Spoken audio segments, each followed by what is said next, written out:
येभ्यो च नमो ब्रह्मस्ताभ्यो च पवित्राभ्यो नमो नमः। ग्रंथाधिष्ठात् श्री सुरभ्यै नमः। श्री सरस्वत्यै नमः। सर्वोपचारार्थे गंधाक्षपुष्पाणि समर्पयामि नमस्करोमि।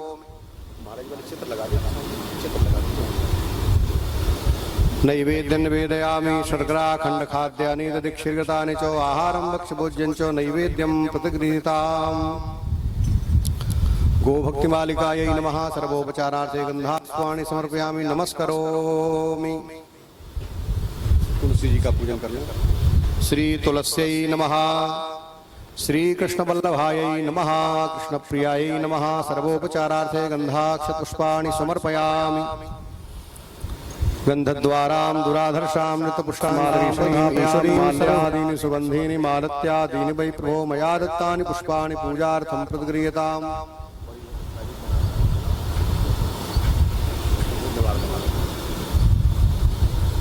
नैवेद्यं निवेदयामि। नैवेद्यान्ते आचमनीयं जलं ऋतफलं ताम्बूलं समर्पयामि। नमस्करोमि तुलसी हेमरूपाञ्च रत्नरूपाञ्च मञ्जरीं श्रीकृष्णपूजा प्रीत्यर्थम् अर्चयामि हरिप्रियां। व्यासपूजनं सद्गुरुपूजनं देयं सदा परिभवान्मभीष्टदोहम्। तीर्थास्पदं शिवविरिञ्चिनुतं शरण्यं भृत्यार्तिहं प्रणतपालभवाब्धिपोतं। वन्दे महापुरुष ते चरणारविन्दं। वन्दे महापुरुष ते चरणारविन्दम्। त्यक्त्वा सुदुस्त्यज सुरेप्सितराजलक्ष्मीं धर्मिष्ठयादिवचसा यद्गादरण्यं मायामृगं दयित एप्सितमन्वधावद्। वन्दे महापुरुष ते चरणारविन्दम्। व्यासाय विष्णुरूपाय व्यासरूपाय विष्णवे नमो वै ब्रह्मनिधये। वासिष्ठाय नमो नमः। चतुर्वदनो ब्रह्मा दुआहुरपरो हरिः अभाललोचनः शम्भुर्भगवान् वादरायणः। नमोऽस्तु ते व्यासविशालबुद्धे पुल्लारविन्दायतपत्रनेत्र। येन त्वया भारततैलपूर्णः प्रज्वालितो ज्ञानमयप्रदीपः। कुल वृंदावन बिहारी लाल की जय। श्री गिरिराज धरण की जय। श्री तुलसी महारानी की जय। जगत जननी यज्ञेश्वरी पूज्या श्री कामधेनु गो माता की जय। अखिल गोवंश की जय। श्री जलखोर गोधाम की जय। श्री पथमेड़ा गोधाम महातीर्थ की जय। श्री 84 कोस ब्रजमंडल धाम की जय। सब संतन की जय। सदगुरुदेव श्री भक्तमाली जी महाराज की जय। परम पूज्य प्रातः स्मृति श्री पहाड़ी बाबा महाराज की जय। श्रीमद जगत गुरुद्वाराचार्य श्री मलुक पीठाधीश्वर जी महाराज की जय। सब विप्र की जय। जय श्रीमते रामचंद्राय नमः। नमो गोभ्यः श्रीमतीभ्यः सौरभेयेभ्यः च। नमो ब्रह्मसुताभ्यश्च पवित्राभ्यो नमो नमः। यया सर्वमिदं व्याप्तं जगति स्थावरजङ्गमं तां धेनुं शिरसा वन्दे भूतभव्यस्य मातरम्।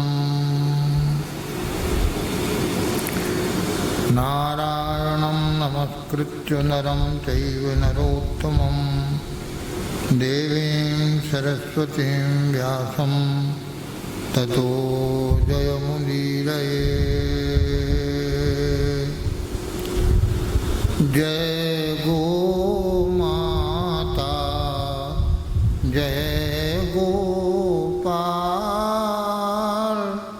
भक्त बत्सल प्रभु दीन दयाल। जय गो माता जय गोपाल भक्त वत्सल प्रभु दीन दयाल।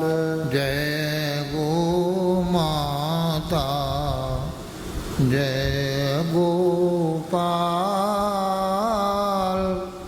भक्त बत्सल प्रभु दीन दयाल। जय गो माता जय गोपाल भक्त वत्सल प्रभु दीन दयाल। जय गो माता जय गोपाल भगत बत्सल प्रभु दीन दयाल। जय गो माता जय गोपाल भक्त वत्सल प्रभु दीन दयाल। जय गो माता जय गोपाल भक्त बत्सल प्रभु दीन दयाल। जय गो माता जय गोपाल भगत बत्सल प्रभु दीन दयाल। जय गो माता जय गोपाल भक्त वत्सल प्रभु दीन दयाल।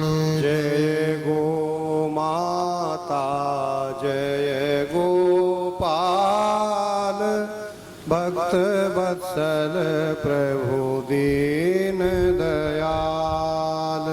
जय गो माता जय गोपाल भक्त वत्सल प्रभु दीन दयाल। जय गो माता जय गोपाल भगत वत्सल प्रभु दीन दयाल। ऐसी कृपा करो नंदलाल भक्त सु गाय सुखी हो हे गोपाल। ऐसी कृपा करो नंदलाल गाय सुखी हो हे गोपाल। ऐसी कृपा करहु गोपाल घर घर गाय पले नंदलाल। ऐसी कृपा करो नंदलाल घर घर गाय पले गोपाल। जय गो माता जय गोपाल भक्त बत्सल प्रभु दीन दयाल। जय गो माता जय गोपाल भक्त वत्सल प्रभु दीन दयाल। भक्त वत्सल भगवान की जय। गौ माता की जय। सद्गुरुदेव भगवान की जय। सब संतन की जय। जड़खोर गोधाम की जय। श्री घनश्याम दास जी बाबा जी की जय। प्रतिज्ञा शिला की जय। श्री नंदगांव की जय। श्री पथमेड़ा गोधाम की जय। श्री गौर ऋषि जी महाराज की जय। श्री पंडित जी महाराज की जय। सब संतन की जय। सब भक्तन की जय। जय जय श्री सीताराम। जय जय श्री राधे श्याम। हर हर महादेव। हर गौ माता की जय।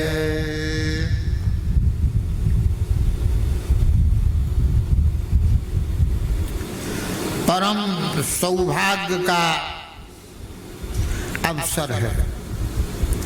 अभी हमारे हृदय में आनंद की जो लहरें उठ रही हैं वह शांत नहीं हुई हैं। अभी भी ज्वार भाटा समुद्र में जैसे खलबली मचाते हैं, इसी तरह आनंद का सरोवर लहरा रहा है। 500 वर्षों के बाद आज आजादी का सुख हम लोगों को मिला। कल के उत्सव की बात कह रहे हैं। अयोध्या में जो कल भूमि पूजन का आयोजन हुआ, मंदिर निर्माण का श्री गणेश हुआ, यह भारत के इतिहास की एक बहुत महत्वपूर्ण, बहुत बड़ी घटना है। लोग भले ही कहें कि 15 अगस्त सन 1947 को भारत स्वतंत्र हुआ, पर हमारी दृष्टि में तो 5 अगस्त 2020 को ही हमारा प्रजातंत्र शासन हुआ। प्रजा के बहुमत का परिणाम देखने को मिला। हमारा देश भारतवर्ष है। भारतवर्ष को आर्यावर्त कहते हैं। और महाराज भरत, जिनका स्मरण किया जा रहा है, भरत बहुत हुए हैं। भारतवर्ष नाम के पीछे समय पहले तो श्री ऋषभदेव जी के पुत्र भरत जी हुए। जड़ भरत, जड़ भरत की बड़ी भारी महिमा। इसके पश्चात कौशल्यानंदन राम जी के छोटे भाई, माता कैकेयी के पुत्र दशरथ नंदन भरत हुए। उनका बड़ा विलक्षण आदर्श भागवत चरित्र है, वह भरत हुए। और एक भरत वह हुए दुष्यंत नंदन भरत, जो बचपन में खेल में सिंहनी के बच्चों के दांत गिनते थे। तो हमारे भारतवर्ष की जो परंपरा है, नाम है, नाम की परंपरा है, नाम की महिमा है, वह बड़ी गौरवशाली है। सार्वभौम भारत पूर्ण रूप से तभी स्वतंत्र माना जाएगा जब भारत में भारत की सत्ता चलेगी। प्रजातंत्र का अर्थ होता है जनमत, और जनमत का होता है बहुमत। बहुमत भारत में गौ माता का है, राम जी का है, धर्म का है। भारत धर्म प्राण देश है। धर्म किसे कहते हैं? धर्म की परिभाषा कही गई है, यतः अभ्युदय निश्रेयः स धर्मा, जिससे इस लोक की उन्नति हो और परलोक में कल्याण हो, उसे धर्म कहते हैं। अर्थात धर्म वह व्यवस्था है जिस व्यवस्था के अंतर्गत रह करके हम इस जीवन में सुखी रहते हैं और इस जीवन के बाद लोकोत्तर जीवन में भविष्य भी हमारा मंगलमय हो, उसको धर्म कहते हैं। तो यह तो सभी चाहते हैं हम सुखी रहें, यह सबकी कामना रहती है। गोस्वामी तुलसीदास जी कहते हैं कि दुर्भाग्य है कलयुग के लोग सुख चाहते हैं, पर सुख चाहि मूढ़ न धर्मरता। सुख तो चाहते हैं पर धर्मरत नहीं है, बिना धर्म के सुख नहीं होता। सुख सौभाग्य तो धर्म से ही होता है। धर्म प्राण भारत को हम धर्मनिरपेक्ष नहीं कह सकते हैं। हर वस्तु का धर्म होता है। धर्म माने मौलिक नियम, मौलिक मर्यादाएं, मौलिक विशेषताएं। जैसे समुद्र का धर्म है कि वह अपनी सीमा में रहता है, चाहे जितनी बरसाती नदियां बलबलाती हुई चली जाएं, पर समुद्र अपनी सीमा में ही रहता है। ऐसा नहीं होता है कि बरसाती नदियों से समुद्र में और बाढ़ आ गई इसलिए ऐसा हुआ। समुद्र अपनी सीमा में रहता है, पर जब समुद्र अपने धर्म को त्याग करके सुनामी लहरें चलाने लगता है, तब आप समझिए कि क्या परिणाम होता है। पानी का धर्म शीतलता है। आप दिन भर चढ़ाए रहिए पहुंचाने को लिए पानी, पर जब आप नीचे रख देंगे तो वह शीतल ही हो जाएगा। यह पानी का धर्म है। उस धर्म को पानी नहीं छोड़ सकता, धर्म को छोड़ नहीं सकता है, और कोई भी प्रलोभन उसको खींच नहीं सकता है। हम व्यवहारिक रूप से विचार करें, एक पानी की बूंद गिरती है, इस तरह से ढलान बनी है, इस तरफ नाला है और इस तरफ गंगा जी है, और पानी की बूंद ढलान के इस ओर गिरती है, तो आप बताइए किधर जाएगी? वो पानी की बूंद ये नहीं कहेगी कि हमको तो गंगा जी में जाना है। जहां ढलान होगा वहीं वो बूंद जाएगी, चाहे नाला हो और चाहे नाली हो। धर्म हर वस्तु का है, उस धर्म के अंतर्गत ही हम जीवित रहते हैं। धर्म हमारे साथ ही जन्म लेता है और धर्म ही हमारे साथ जाता है। हमारे जीवन का अवलंबन धर्म है। मनुष्य की मनुष्यता को ही धर्म कहते हैं। मनुष्य की मनुष्यता को ही धर्म कहते हैं। हम मनुष्य हैं, महाराज मनु की संतान हैं। ब्रह्मा जी ने सृष्टि उत्पन्न करने का कार्य प्रारंभ किया तो 10 प्रकार की सृष्टि की भागवत जी में वर्णन आया है। सब तरह की सृष्टि करते करते उनके मन में संतोष नहीं हुआ, निराश हो गए।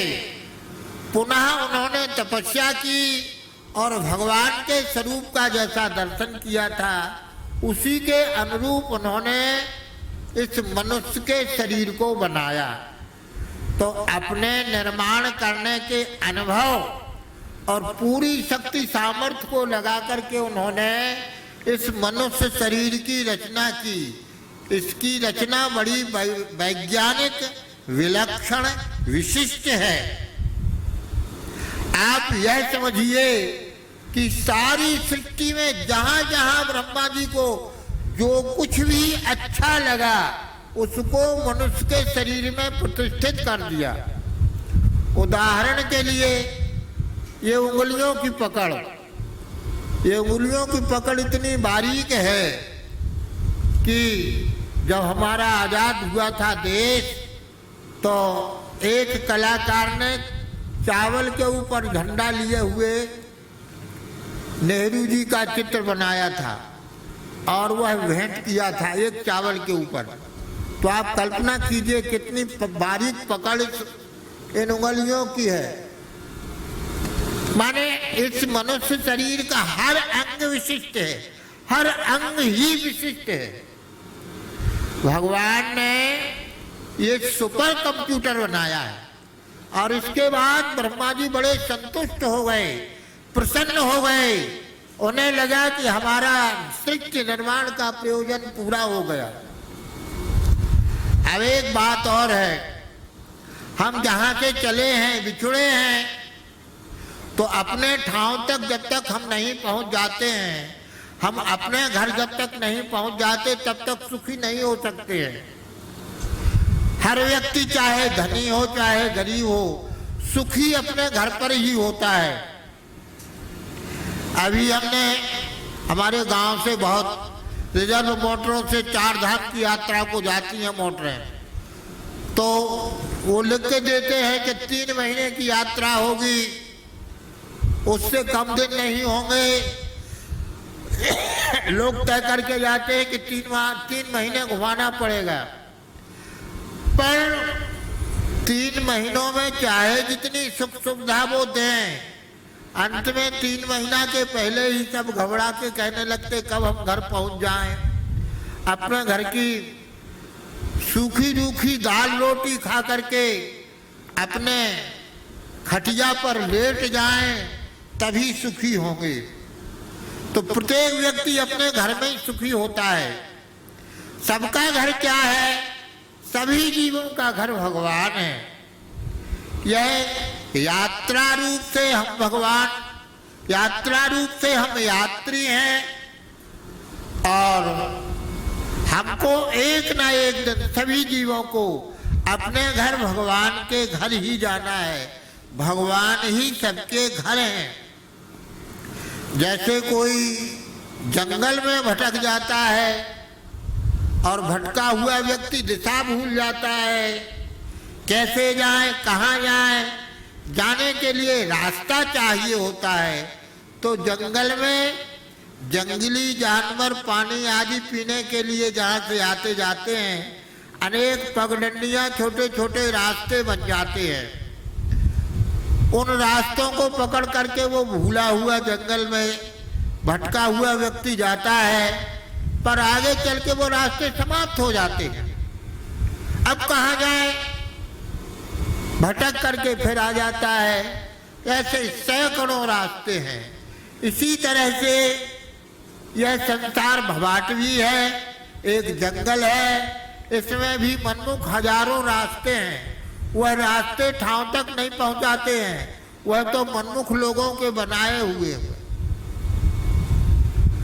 अब हम निराश हो जाते हैं कि हम कैसे घर पहुंचे, हाय हम घर कैसे पहुंचे। रात हो गई है, अंधेरा हो गया है, जंगल का मामला है, ठंड का मौसम है, ठंड भी लग रही है, अंधकार ने घेर लिया है, जंगली जानवर भी आक्रमण कर सकते हैं। अब क्या करें? विचार करते करते उसके बुद्धि में उपाय आया। उसने अपनी केया निकाली, केया कहलाती जिसमें तंबाकू और चिलम रखते हैं, और चकमक पत्थर और रुई लेकर के उसको चलाया, जलाया तो आग प्रकट कर ली। सूखे पत्तों में आग लगा करके बैठ गया। लकड़ियां लगा ली, आग जला ली। तो आग जलाने से पहली बात अंधकार दूर हो गया, दूसरी बात जंगली जानवरों का भय दूर हो गया, तीसरी बात उसकी शीत जो ठंड थी वह भी दूर हो गई। तो धर्म यही है, भगवान का आश्रय यही है। धर्म ही वह प्रकाश है, धर्म ही वह अग्नि है जो हमारी सुरक्षा कर रही है, हमारी शीत को दूर कर रही है और हमारी सुरक्षा कर रही है। इस तरह से धर्म के द्वारा ही उस जीव की रक्षा हुई। सुबह होने पर फिर वो व्याकुल हुआ, हम कैसे कहाँ जाए। तब उसने जोर जोर से पुकारा, भैया कोई जंगल में हो तो मेरी बात सुन रहा हो, मैं भूल गया हूँ, मुझे सहारा दे दो। उसी समय जंगल में रहने वाला एक व्यक्ति आ गया। कोई महात्मा रहते थे कुटी बना करके, वो आ गए, बड़े दयालु थे। पूछा भैया कहाँ जाना है, कहाँ से आए हो। उन्होंने बाल भोग कराया और कहा कि चलो हम तुमको घर तक पहुंचाने का मार्ग बताएं। तो उस घने जंगल में से ले जा करके वह मुख्य जहाँ मार्ग था, राजमार्ग था, 4 लाइन थी, मुख्य रास्ता था, उस पर पहुंचा दिया और कहा कि देखो इस दिशा में तुम्हारा शहर है, गांव है। जिस दिशा को उन्होंने निर्देश कर दिया, यह रोड पकड़ के चले जाओ तो तुम अपने घर पहुंच जाओ, तो धर्म कहते हैं। इसी हमारे आचार्यों ने धर्म की जो व्याख्या की है, जो मार्गदर्शन किया है। महाराज मनु की हम संतान हैं।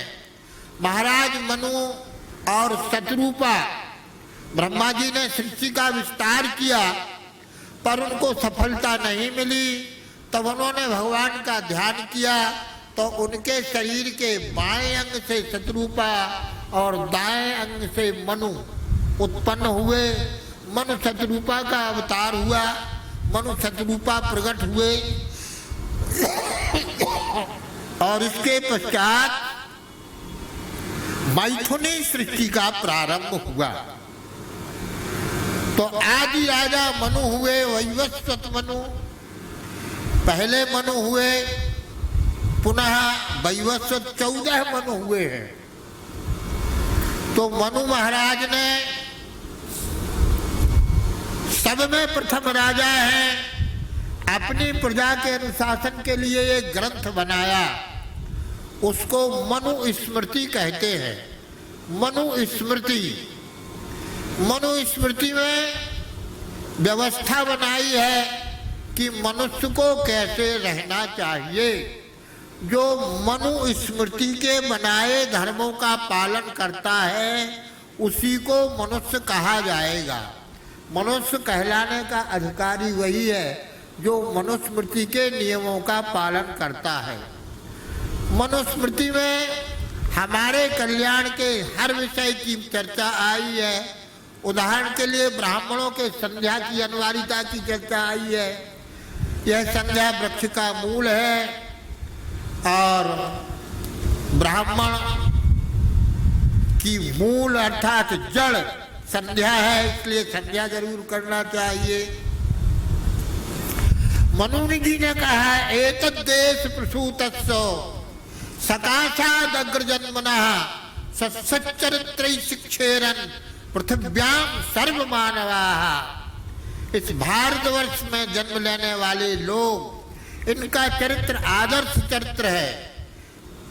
इनके चरित्र से हमको शिक्षा लेकर के संसार के लोगों को इनसे शिक्षा लेना चाहिए और भारतवर्षियों का कर्तव्य है कि संसार के लोगों को मानवता की शिक्षा दें। इसीलिए भारत को जगत गुरु कहते हैं। मनुस्मृति बन गई, ऋषि मुनियों ने उसका अनुमोदन किया, समर्थन किया।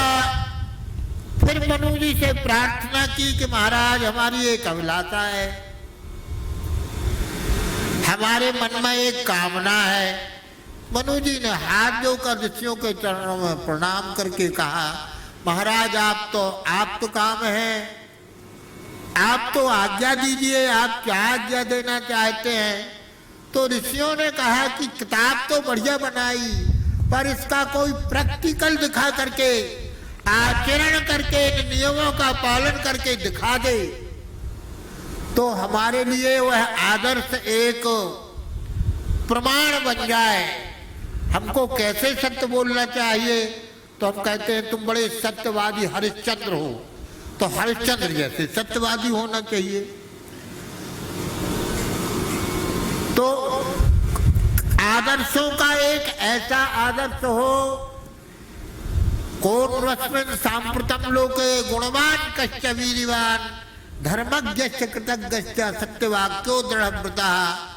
इन सारे गुणों से युक्त कोई ऐसा महापुरुष हो तो उसको आप बताइए जो आपकी मनुस्मृति का प्रैक्टिकल करे, अपने जीवन में सारे आदर्शों को स्थापित करे। तो अब विचार करें, मनु जी के यहाँ 2 पुत्र थे, उत्तानपाद और प्रियव्रत, और 3 बेटियां थीं। उनके कोई पुत्र और पुत्रियों का अभाव नहीं था। फिर भी उन्होंने जब तपस्या की नैमिषारण्य में और भगवान प्रकट हुए और कहा, बार बार कहा कि आप वरदान मांगिए, तो उन्होंने कहा कि चाहो तो मैं समान सुत, मैं आप जैसा पुत्र चाहता हूँ। अब प्रश्न होता है कि तुम्हारे यहाँ पुत्र का अभाव नहीं था, अगर तुम पुत्र होते और तपस्या करके तब पुत्र मांगते तो पुत्रवान तो थे ही, आगे भी पुत्रवान हो गए। यह पुत्र की कामना क्यों हुई, कैसा पुत्र चाहते हो? तो कहते हैं कि हमको ऐसा पुत्र चाहिए जो हमारी मनुस्मृति के आदर्शों के अनुसार अपने जीवन को प्रैक्टिकल करके एक मर्यादा की स्थापना कर सके। तब श्री राम जी मर्यादा पुरुषोत्तम अवतरित हुए, या ऐसा कहिए कि भगवान ने वैकुंठ में, साकेत में, गोलोक में, जहां भी कहें, विचार किया कि भैया एक नाटक खेला जाना है, उस नाटक का अभिनय करना है। कहाँ खेला जाएगा? कहा धरती ही वह रंगमंच है और वहां जाकर नाटक खेलना है। नाटक में बहुत पात्रों की जरूरत होती है, बहुत पात्र चाहिए। नायक होता है, प्रतिपक्षी खलनायक होता है, कुछ नायक के पक्ष वाले होते हैं, कुछ खलनायक के पक्ष वाले होते हैं। समाज के हर वर्ग का प्रतिनिधित्व करने वाले पात्र होते हैं। तो कहा कि महाराज नाटक की पुस्तक कहाँ है? तो कहा कि वाल्मीकि जी ने नाटक की पुस्तक लिखी है और नाटक का वाचन किया गया। वाल्मीकि भय ब्रह्म समाना। वाल्मीकि जी ने पहले ही रामायण का प्रवचन प्रणयन किया, उसके अनुसार फिर बात कहा कि ऐसा नाटक खेला जाना है। अब आप लोग अपनी अभिरुचि योग्यता के अनुसार अपने अपने पात्र का अभिनय करने के लिए और स्वीकृति दी। तो लोग अच्छे अच्छे पाठों को सबने ले लिया। अब रावण को कुंभकर्ण आदि बनने का आया, खरदूषण आदि, तो सब चुप रह गए, क्योंकि संवाद बड़े खतरनाक थे। इन संवादों को हम कैसे राम जी से कहेंगे, ठाकुर जी से कहेंगे, नारायण के प्रति कहेंगे? तब सब चुप हो गए। तब जय विजय उनके वो विशिष्ट सच्चे सेवक थे, उन्होंने कहा महाराज आपका नाटक बन रहा है, इसके लिए हम कुछ भी करने को तैयार हैं। आप हमको जो कार्य सौंपोगे, जहां भेज दोगे वहीं चले जाएंगे और जो करने को आज्ञा दोगे वही करेंगे। तो ठाकुर जी ने कहा कि देखो बड़े खतरनाक संवाद हैं, तुमसे ऐसे ही करते बनेगा? बोले हाँ महाराज, आपकी प्रसन्नता को हम सब करेंगे। तो रावण कुंभकर्ण भी ये पात्र जय विजय है, कोई सामान्य नहीं है। एक से एक वाल्मीकि रामायण पढ़ने से अनुभव होगा कि लंका नगरी सामान्य नहीं थी। ऋषि पुलस्त उनके पवित्र कुल में उत्पन्न हुए थे, बड़े तपस्वी थे और बड़े पराक्रमी थे। तो इस तरह से नाटक हुआ, नाटक खेला गया। नाटक में भाइयों भाइयों में प्रेम कैसा होना चाहिए, पिता आदर्श कैसा होना चाहिए, माताएं कैसी होनी चाहिए, मित्र कैसा होना चाहिए, राजा कैसा होना चाहिए, मंत्री कैसा होना चाहिए, नागरिक कैसे होना चाहिए, मित्र के धर्म कैसे होते हैं, सहयोग कैसा होना चाहिए, और राजा को, भक्तों, ऋषि मुनियों को कैसे संरक्षण देना चाहिए और कैसे दुष्टों का विनाश करना चाहिए। क्योंकि सीधे सच्चे व्यक्ति सदा दुष्टों से सताए जाते हैं। समाज में व्यवस्था कैसे बनाई जाए, इसके प्रतिनिधित्व को करने वाला रामायण का नाटक खेला गया। तो भगवान मर्यादा पुरुषोत्तम राम जी के अवतार का प्रयोजन मानवता की स्थापना, मानव धर्म की स्थापना है। और भारत नहीं, सारे विश्व को मानवता की शिक्षा देने के लिए राम जी का अवतार हुआ। अवध में राम जी का अवतार हुआ।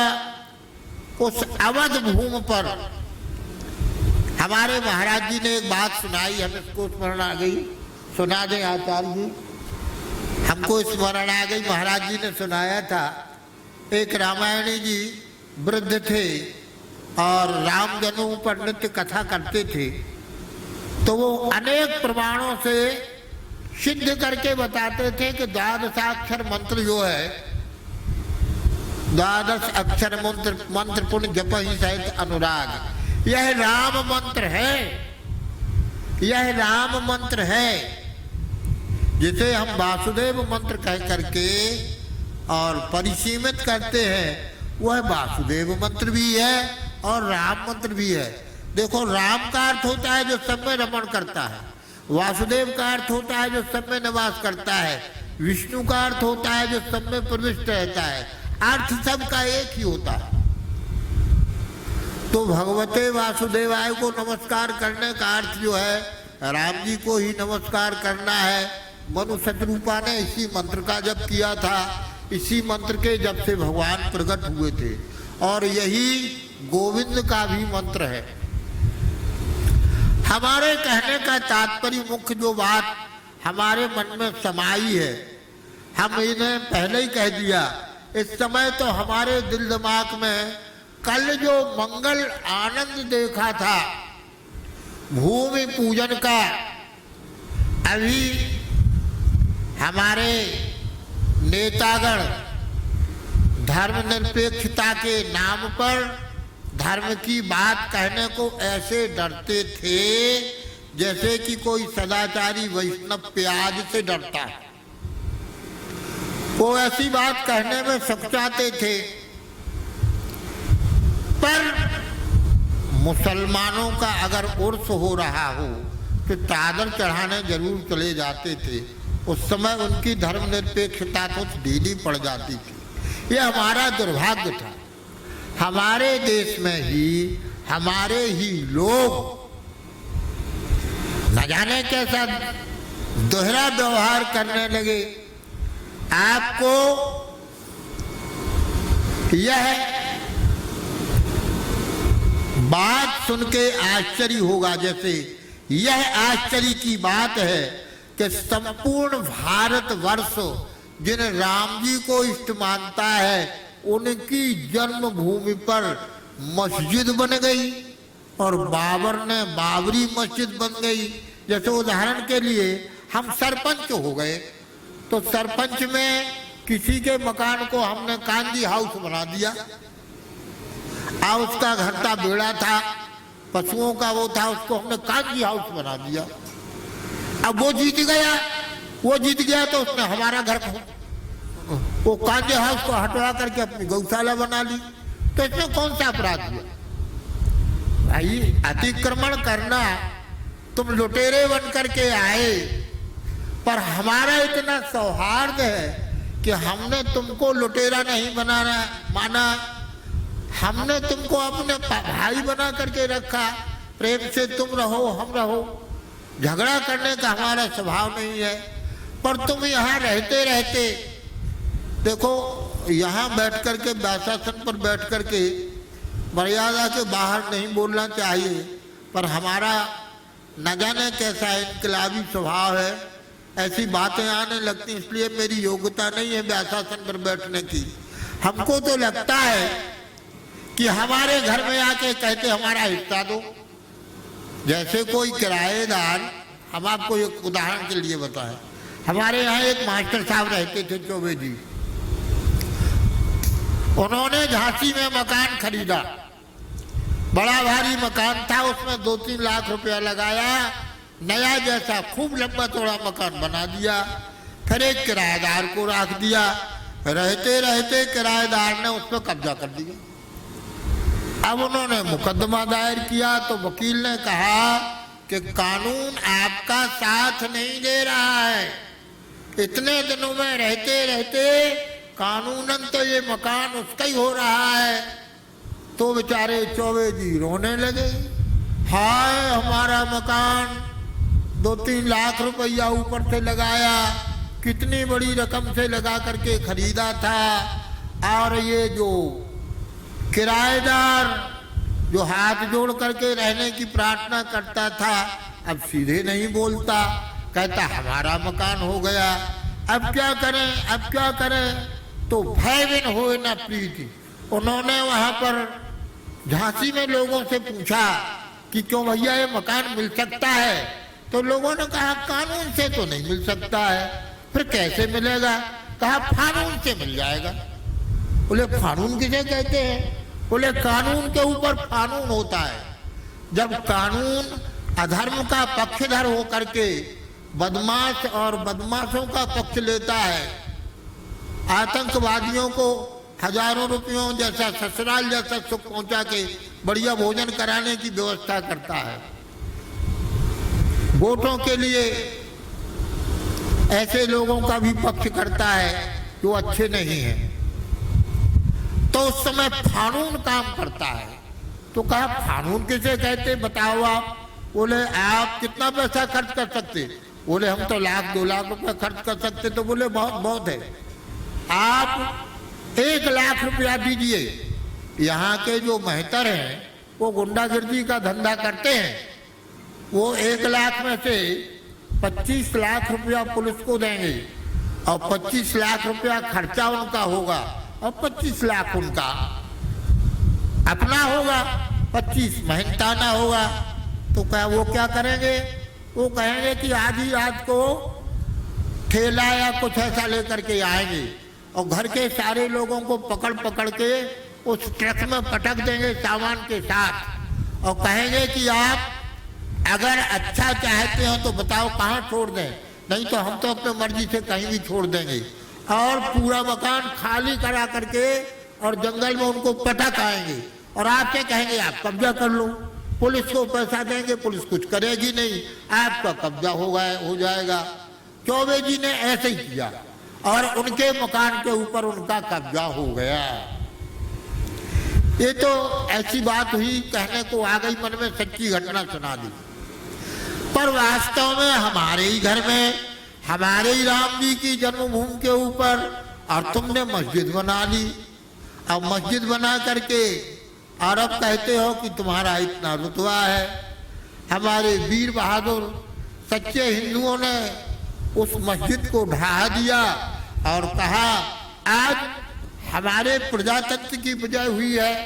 हमारे प्रधानमंत्री जी ने, प्रधानमंत्री पहला प्रधानमंत्री है, प्रधानमंत्री तो कोई इतना साहस कर नहीं सकता था।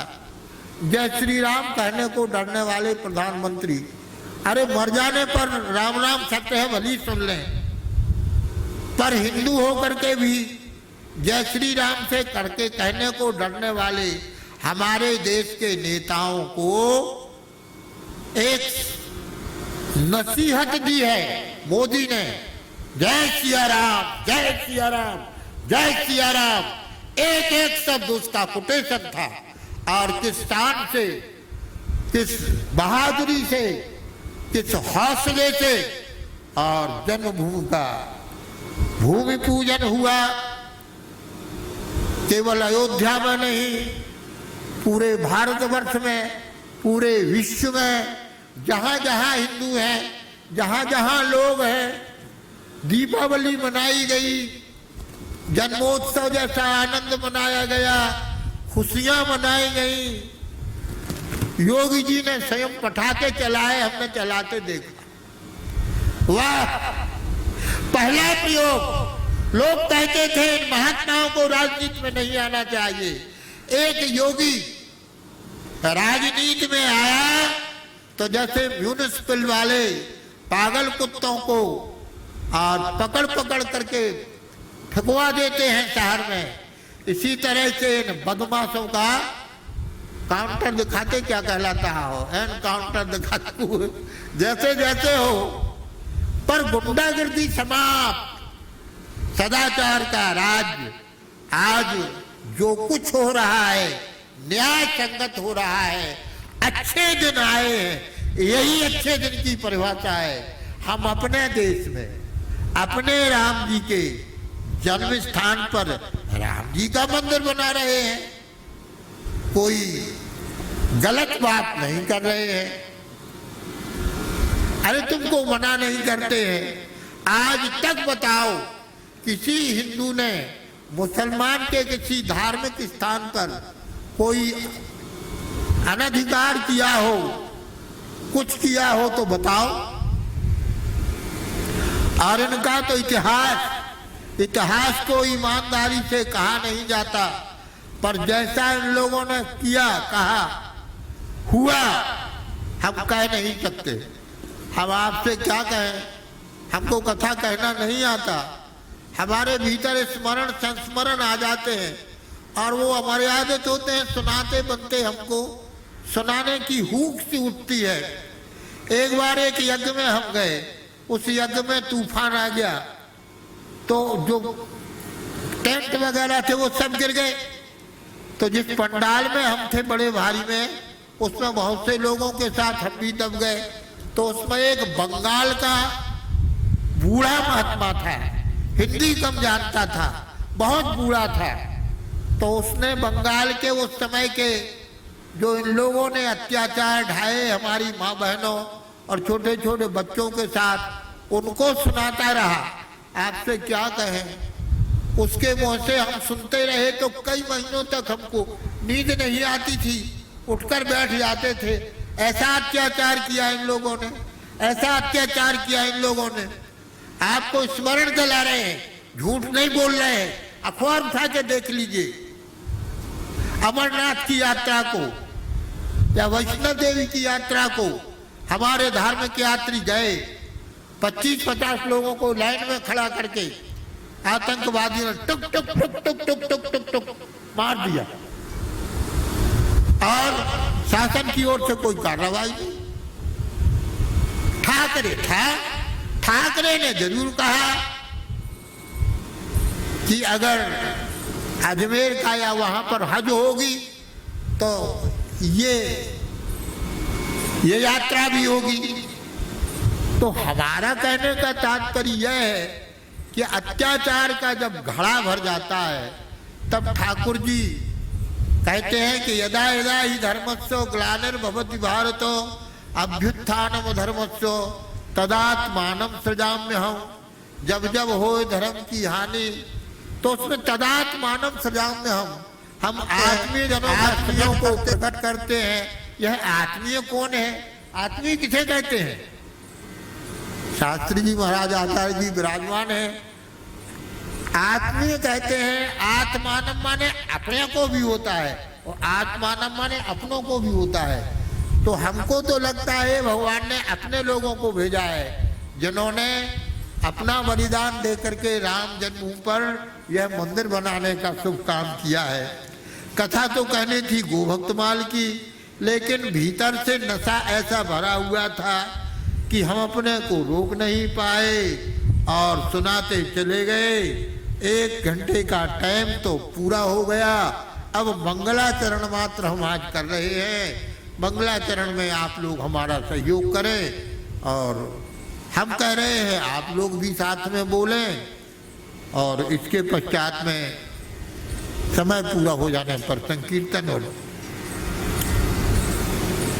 जय जय गो गोपाल गोप गोपी गोवर्धन, जय जय गो गोपाल गोप गोपी गोवर्धन, नंद जसोदा माई दाऊ गोकुल वृंदावन, नंद जसोदा माई दाऊ गोकुल वृंदावन, जय कीरति वृषभानु राधिका अष्ट सखी गण, जय कीरति वृषभानु राधिका अष्ट सखी गण, जय जय यमुना पुलन रास मंडल के मंडन, कामधेनु अभिषेक करो गोविंद पद भूषित किए,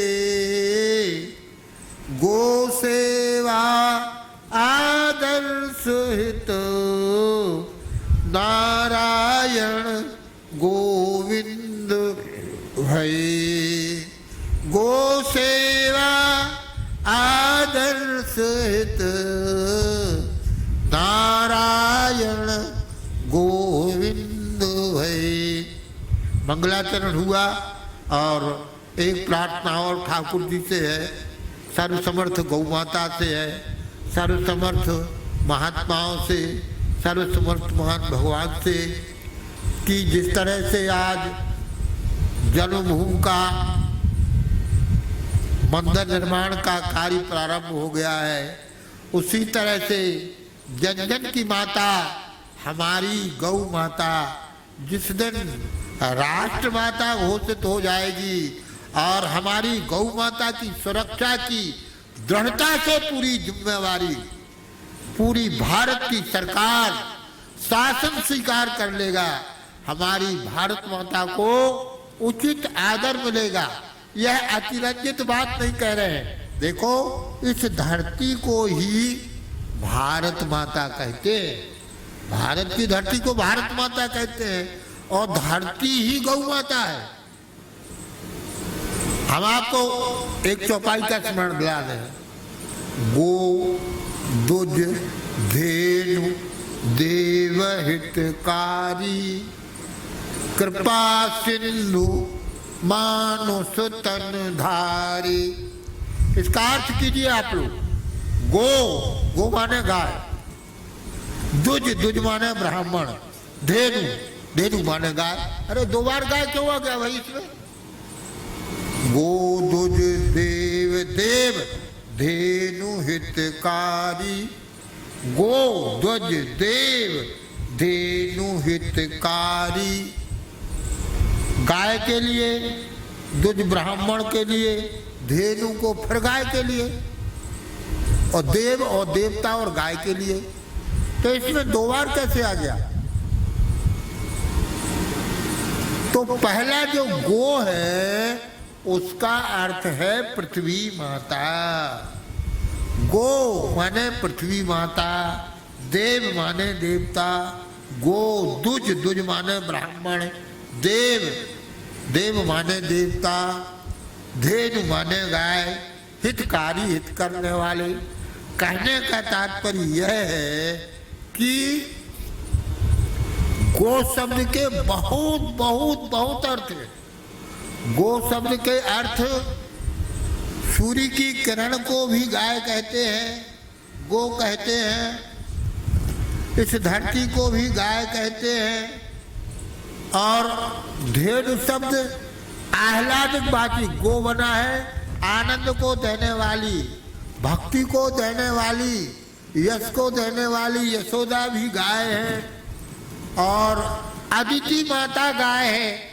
अदिति नित्यौर अदिति अंतरिक्ष मदितर माता, सपिता सपुत्रा, ये अदिति माता भी गाय है और सूर्य की किरणें गाय है, बिजली भी गाय है, सूर्य चंद्र गाय है। और गोस्वामी कहते हैं गाय माने इंद्रियां भी होता है, इंद्रियों को समय को गाय कहते हैं। सरस्वती जी को भी गाय कहते हैं, आकाश को भी गाय कहते हैं, अंतरिक्ष को भी गाय कहते हैं, भूत भविष्य वर्तमान को भी गाय कहते हैं, सरल सीधे सच्चे महात्मा को भी गाय कहते हैं, माता पिता बंधु इनको भी गाय कहते हैं। तो मंगलाचरण के साथ में एक छप्पा और हम पढ़ देते हैं। वाणी स्वरूपा गाय, भूलोक बाची गाय, धेनु आह्लाद भक्त रूपा गाय गाये है। आदित्य गाय, किरण गाय, सूर्य चंद्र विद्युत गाय, इंद्रिय समूह दसों दिशा गाय पाए है। सरस्वती माता गाय, जऊ अंतरिक्ष गाय, भूत और भविष्य विश्व रूप गाय गाये है। माता पिता बंधु गाय, मंगल की मूल गाय, गोविंद गोपाल दाऊ गोपी गोप गाये है। मंगलाचरण में हमने और इसलिए गौ माता का जय जय गो गोपाल कहा है। इसी भाव के साथ में अपनी वाणी को विराम देते हैं। जय गो माता जय गोपाल, भक्त वत्सल प्रभु दीन दयाल। जय गो माता पाल, भक्त वत्सल प्रभु दीन दयाल। जय गो माता जय गोपाल, भक्त वत्सल प्रभु दीन दयाल। जय